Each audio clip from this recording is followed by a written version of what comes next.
السلام علیکم ورحمۃ اللہ وبرکاتہ۔ آج ہم آپ کو نماز میں جو غلطی ہوتی ہے، جیسے کہ رکن کسے کہتے ہیں؟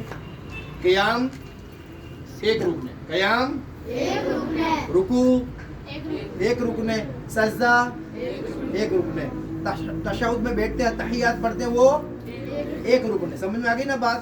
اب یہ بندہ کس میں کھڑا ہوا ہے؟ کس میں کھڑا ہے؟ یہ قیام میں کھڑا ہے نا، قیام میں کھڑا ہے۔ تو اب یہ اپنے ہاتھ کو کتنی بار حرکت دے سکتا ہے؟ دو بار حرکت دے سکتا ہے۔ تیسری بار حرکت دے گا تو نماز چلی جائے گی، نماز واجب کیسے؟ پریکٹیکل کر سمجھے آپ، ہے نا؟ اب یہ بندہ نماز پڑھ رہا ہے، ٹھیک ہے نا؟ وعلیکم السلام۔ یہ بندہ نماز پڑھ رہا ہے، اب ان کو کدھر چلی گئی پر یہ ایک آپشن ہو گیا، یہ ان کا ایک ہو گیا نا۔ اب دوسرا آپشن اور ان کے پاس ہے، مان لو ادھر بھی کدھر چلی تو انہوں نے دو بار حرکت، ایک رکن میں دو بار حرکت کر لی۔ اب اسی رکن میں اگر یہ تیسری بار حرکت کریں گے تو ان کی نماز چلی جائے گی، نماز واجب الادا ہوگی، واپس دہرانی پڑے گی۔ ہاں اگر انہوں نے دو بار حرکت کرو، ابھی ایک پھر یہ دو، اب انہوں نے رکوع کر لیا اللہ اکبر کہتے ہوئے، تو اب ان کو واپس دو آپشن واپس ہو گئے، دو واپس مل جائیں گے اب رکوع میں۔ لیکن زبردستی بالکل یوں نہیں کہ زبردستی نماز میں ادھر ہاتھ ہم لے جائیں، اگر ضرورت ہو تو ہی ہمیں حرکت کرنی ہے، وہ بھی کیسے؟ ایک ہاتھ سے۔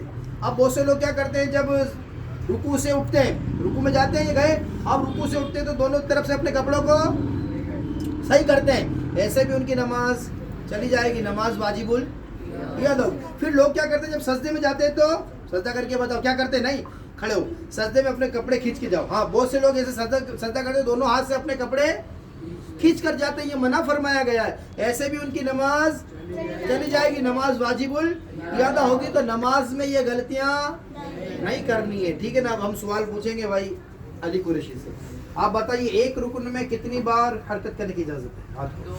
دو بار۔ تیسری بار کری تو اگر ایک ہم نماز پڑھ رہے ہیں اور موبائل بند کرنا بھول گئے تو اس کے لیے کیا کریں گے؟ اگر فون آ گیا تو ایک ہاتھ سے اس فون کو بند کر سکتے ہیں، بنا کسی حملے کثیر کے ایک ہاتھ سے فون بند کرتے ہیں۔ حملے کثیر کی تعریف انشاءاللہ چلو بتا ہی دیتا ہوں آپ کو، یہ ہے کہ سامنے سے دیکھنے والے کو لگے کہ بندہ نماز میں ہے یا نہیں ہے۔ اگر نماز دیکھنے والے کو لگ رہا ہے نماز میں ہے تو وہ نماز میں، عملے قلیل اور عملے کثیر، ٹھیک ہے نا؟ تو اس چیز کا دھیان رکھنا ہے، سامنے والے کو دیکھنے والے کو لگ رہا ہے کہ بندہ نماز میں تو نماز میں، اور اگر اس کو لگا کہ اسے دیکھنے والا نماز میں دیکھنے والے کو لگا نماز میں نہیں ہے تو اس کی نماز چلی جائے گی، نماز نہیں ہوگی، یہ بھی دھیان رکھنا ہے نا۔ اس لیے ایسا نہیں کہ بار بار یوں کپڑے صحیح کرنے تو بالکل بٹن لگا رہے تو اس کو لگاتی رہ رہی، سامنے والے کو لگنا چاہیے کہ نماز میں بندہ، ٹھیک ہے نا؟ ایک ہاتھ یوز کر سکتے ہیں لیکن بالکل لاپرواہی اس میں بھی نہیں کرنی ہے، ٹھیک ہے نا؟ سمجھ میں آ گئی بات آپ کے؟ ٹھیک ہے، جزاک اللہ خیر۔